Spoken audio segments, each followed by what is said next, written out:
కోవా-1 వివాదంపై నారా లోకేష్ స్పందించారు. ఆదివారం నాడు వలీకు అండగా ఉంటారని ట్వీట్ చేసిన విషయం తెలిసిందే. అందులో నారా లోకేష్ వలీని ఉద్దేశించి ఈ విధంగా ట్వీట్ చేశారు. డియర్ బ్రదర్ వలీ, నీవెదుర్కొన్న పరిస్థితికి నేను చాలా బాధపడుతున్నాను.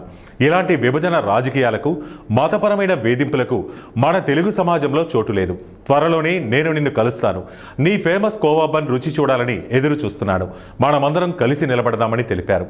ఆదివారం తన ఎక్స్ ఖాతాలో పోస్ట్ చేసిన నారా లోకేష్ ఈరోజు వలీ కుటుంబ సభ్యులను అమరావతికి పిలిపించుకున్నారు.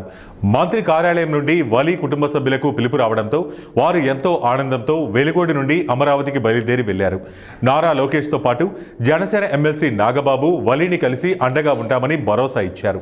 అంతేకాకుండా బీజేపీ రాష్ట్ర అధ్యక్షులు మాధవ్ కూడా మత విద్వేషాలను రెచ్చగొట్టిన ఆ యూట్యూబ్ ఛానల్ యాజమాన్యంపై ఆగ్రహం వ్యక్తం చేయడమే కాక చిరు వ్యాపారి వలీకి బీజేపీ పార్టీ అండగా ఉంటుందని, అంతేకాక కులమతాలకు అతీతంగా, పార్టీలకు అతీతంగా పేద కోవా వ్యాపారి వలీకి సోషల్ మీడియా పరంగా అందరూ అండగా ఉంటామని తెలియజేయడమే కాక మేడారం జాతరలో తన వ్యూవర్స్ కోసం పేద వ్యాపారిపై తన ప్రభావం చూపించిన యూట్యూబ్ ఛానల్పై అన్ని వర్గాల ప్రజలు ఆగ్రహం వ్యక్తం చేస్తున్నారు.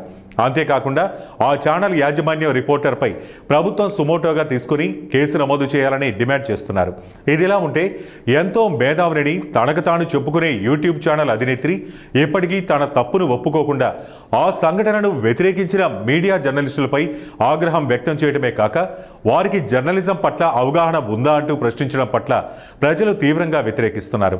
వెంటనే ప్రియా చౌదరితో పాటు మేడారం జాతరలో పేద కోవా-1 వ్యాపారిని మానసికంగా హింసించిన రిపోర్టర్పై, అతనికి వత్తాసు పలికిన 3 వ్యక్తులపై వెంటనే కేసు నమోదు చేయాలని కుల మతాలకు అతీతంగా ప్రజలు డిమాండ్ చేస్తున్నారు.